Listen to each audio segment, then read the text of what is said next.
Hello guys, welcome to our channel civil easy. आज हम discuss करने वाले हैं मोटार के बारे में, है ना। हमने देख लिया था सीमेंट और लाइम बाइंडिंग मटेरियल। आज हम स्टार्ट करेंगे मोटार। मोटार होता क्या है? तो मोटार एक ऐसा पेस्ट होता है जो डिफरेंट यूनिट्स को, है ना, डिफरेंट यूनिट्स को क्या करके रखता है? बाइंड करके रखता है ना। तो ये एक प्रकार का ऐसा पेस्ट है जो डिफरेंट यूनिट्स को बाइंड करके रखेगा। तो ये पेस्ट बनता कैसे है हम ये देखते हैं। तो ये पेस्ट आपका बनता कैसे है? जब आपका मैट्रिक्स, एडल्ट्रेंट और वाटर को स्पेसिफिक प्रोपोर्शन पर मिला दिया जाता है तो आपका क्या बन जाता है? मोटार बन जाता है। ठीक है। अब ये मैट्रिक्स क्या होता है, एडल्ट्रेंट क्या होता है, वाटर के बारे में तो हमको पता है, वाटर सब जानते हैं। मैट्रिक्स क्या होता है? तो मैट्रिक्स क्या है आपका? Binding material. मैट्रिक्स क्या है हमारा? Binding material. बाइंडिंग मटेरियल जैसे अपन पढ़ चुके हैं, सीमेंट के बारे में पढ़ चुके हैं, लाइम के बारे में पढ़ चुके हैं, है ना। तो हमने बाइंडिंग मटेरियल यूज कर लिया, सीमेंट या लाइम। उसके बाद एडल्ट्रेंट। एडल्ट्रेंट में क्या होता है? Fine aggregate.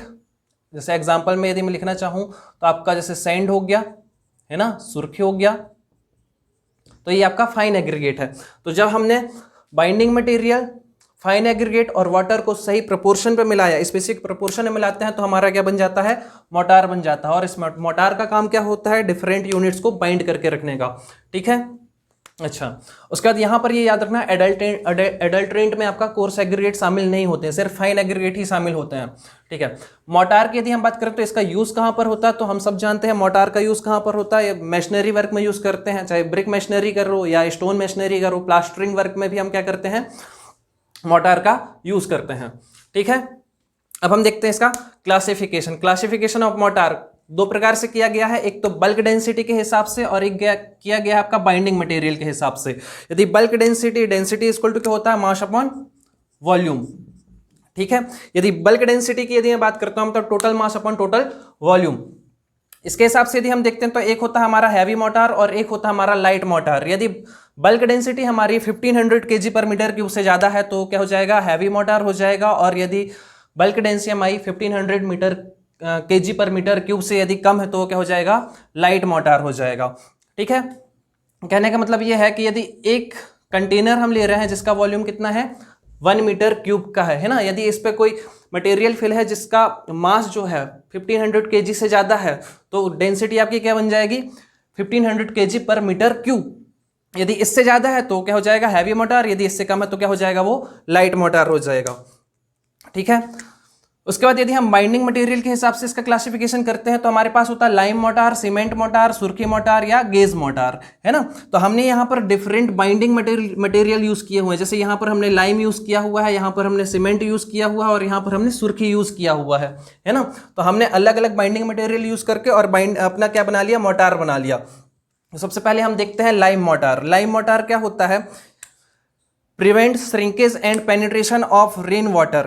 तो जब हम लाइम मोटार का यूज करते हैं तो ये क्या करता है हमारा कि जो वाटर, इसके वाटर आ रहा, वाटर को पेनिट्रेट होने से रोकता है और श्रिंकेज को क्या करता है? ये कम करता है लाइम मोटार। दूसरी चीज हम यदि देखते हैं तो लाइम मोटार का यूज जो करते हैं हम, जिससे क्या होता है? सेटिंग इसकी बहुत स्लो होती है। लाइम है, लाइम की सेटिंग क्या होती है? बहुत स्लो होती है, जिसके कारण हम इसका यूज रैपिड कंस्ट्रक्शन पे यूज नहीं कर सकते, जहां पर हमको जल्दी कंस्ट्रक्शन करना होता है, क्योंकि उसकी सेटिंग स्लो है। सेटिंग स्लो है तो हमको जल्दी से स्ट्रेंथ नहीं मिल पाएगी, है ना, हमारा काम जल्दी कंप्लीट नहीं हो पाएगा। तो हम वहां पर जहां पर हमको रैपिड कंस्ट्रक्शन का वर्क करना होता है वहां पर हम लाइम मोटार का यूज नहीं करते हैं। ये वाला पॉइंट एग्जाम पे आया हुआ है, बहुत आईएमपी है। Prevent shrinkage and penetration of rain water. Rain water को अपने अंदर नहीं जाने देता, पेनिट्रेट करने नहीं देता, और श्रिंकेज को क्या करता है? कम करता है।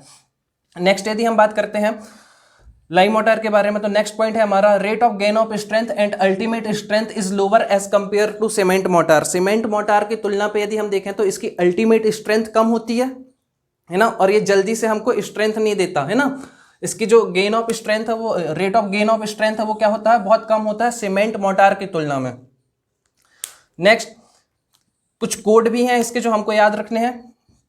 IS 1625/1971 के हिसाब से जो लाइम के बारे में बात हुई है, क्या है? Preparation of lime motor for use in building, है ना। हमको कोड हमारे सब इंजीनियर के एग्जाम पे आते हैं या जेई लेवल के एग्जाम पे आते हैं, है ना। तो हमको कोड याद रखना पड़ता है। कोड पूछ लेता है कि किस लिए इस कोड का यूज कहां पर किया जाता है ना। तो यूज इन बिल्डिंग, यदि लाइम मोटार का यूज हम कर रहे हैं बिल्डिंग में तो किस कोड के अंतर्गत करते हैं हम? IS 1625/1971। नेक्स्ट लाइम मोटार से मिलता हुआ हमारा जो कोड है वो क्या है हमारा IS 3182 1975। इस पे क्या बोला है, broken brick fine aggregate for use in lime motor. Lime motor में हम किसका यूज कर रहे हैं, ब्रोकन ब्रिक्स का और फाइन एग्रीगेट का, ठीक है, ओके। नेक्स्ट हमारा होता है लाइम मोटार के बाद सीमेंट मोटार। सीमेंट मोटार के बारे में यदि हम देखें तो हमने अभी देखा था लाइम मोटार में हमको जल्दी से स्ट्रेंथ नहीं मिलती, अल्टीमेट स्ट्रेंथ भी कम होती है लाइम मोटार की। लेकिन सीमेंट मोटार की यदि हम बात करेंगे तो सीमेंट मोटार का यूज वहां पर किया जाता है जहां पर हमको स्ट्रेंथ जल्दी चाहिए हो, rapid gain of strength and higher ultimate strength required, जहां पे हमको अल्टीमेट स्ट्रेंथ ज़्यादा चाहिए होगी और हमको जल्दी से जल्दी स्ट्रेंथ मिल सके, ऐसी जगह के लिए हम किसका यूज़ करते हैं, सीमेंट मोटार का यूज़ करते हैं, ओके। कुछ प्रपोर्शन है जो एग्जाम पे आते हैं, इनको डायरेक्ट याद रखने हैं। जैसे यदि मैं बात करता हूँ प्लास्टरिंग या पारगेटिंग, प्लास्टरिंग या पारगेटिंग, प्लास्टरिंग को ही हम क्या बोलते हैं, पारगेटिंग बोलते हैं। आगे देखते हैं अपन इसको। इंटीरियर वर्क के लिए जो हम सीमेंट और सैंड मतलब बाइंडिंग मटेरियल और फाइन एग्रीगेट का जो रेशो यूज करते हैं वो क्या यूज करते हैं, इंटीरियर वर्क के लिए हम 1:4 यूज करते हैं, एक्सटीरियर के लिए हम 1:5 to 1:6 यूज करते हैं। यदि मैं मैशनरी वर्क की बात करता हूं तो मैशनरी वर्क में जो हमारा सीमेंट और सैंड का रेशो है 1:4 से लेकर 1:5 तक हम यूज कर सकते हैं। जैसे यदि मैं बात करता हूं इस पे हमारा रीइंफोर्समेंट ब्रिक वर्क के लिए हम कितना यूज कर लेते हैं, 1:3 यूज करते हैं। नॉर्मल ब्रिक वर्क के लिए हम 1:6 यूज करते हैं, है ना। उसके बाद हम देखते हैं पॉइंटिंग। पॉइंटिंग के लिए हम क्या यूज करते हैं, 1:3। ग्राउटिंग के लिए हम क्या यूज करते हैं, 1:3। इन दोनों का सेम रेशो है। गनिटिंग के लिए हम क्या यूज करते हैं, 1:1.5। तो हम यदि देखें तो रीइंफोर्समेंट ब्रिक वर्क, पॉइंटिंग और गनिटिंग, इनके लिए जो हम रेशो यूज करते हैं वो 1:3 यूज करते हैं। जबकि गनिटिंग भी एग्जाम पे आया हुआ, गनिटिंग का जो प्रपोर्शन होता है 1:1.5 का होता है। अब यहाँ पर टर्म आई है प्लास्टरिंग। प्लास्टरिंग के बारे में सबको पता है क्या होता है, और यहाँ पर मैंने एक टर्म लिखी है पारगेटिंग। पारगेटिंग को हम प्लास्टरिंग भी बोल सकते हैं। बेसिकली यदि वाटर प्रूफ प्लास्टरिंग कर रहे हैं तो उसी को हम क्या बोलते हैं, पारगेटिंग बोलते हैं, ठीक है। इस पे एक टर्म यूज हुआ है ग्राउटिंग, है ना। ग्राउटिंग क्या होता है आपका, fluid consistency is used to fill the crack during repair. जब हम रिपेयर वर्क में यदि कहीं पे कोई क्रैक्स आ गए हैं तो हम वहां पर सीमेंट का घोल बनाकर उस पर क्या कर देते हैं, उसको फिल कर देते हैं। उसी प्रोसेस को हम क्या बोलते हैं, ग्राउटिंग बोलते हैं, ठीक है। नेक्स्ट टर्म है हमारी गनिटिंग। गनिटिंग क्या होती है, mortar is injected by pneumatic gun with pressure. यदि कहीं पे क्रैक्स हैं तो हम क्या करते हैं, एक हमारे पास एक गन होती है जिससे हम सीमेंट का घोल उसमें फिल करके बहुत हाई प्रेशर के साथ इसको क्या क्रैक्स में इसको क्या करते थे, उस घोल को इंजेक्ट कर देते हैं। उस प्रोसेस को ही हम क्या बोलते हैं, गनिटिंग बोलते हैं। एक टर्म है हमारा पॉइंटिंग।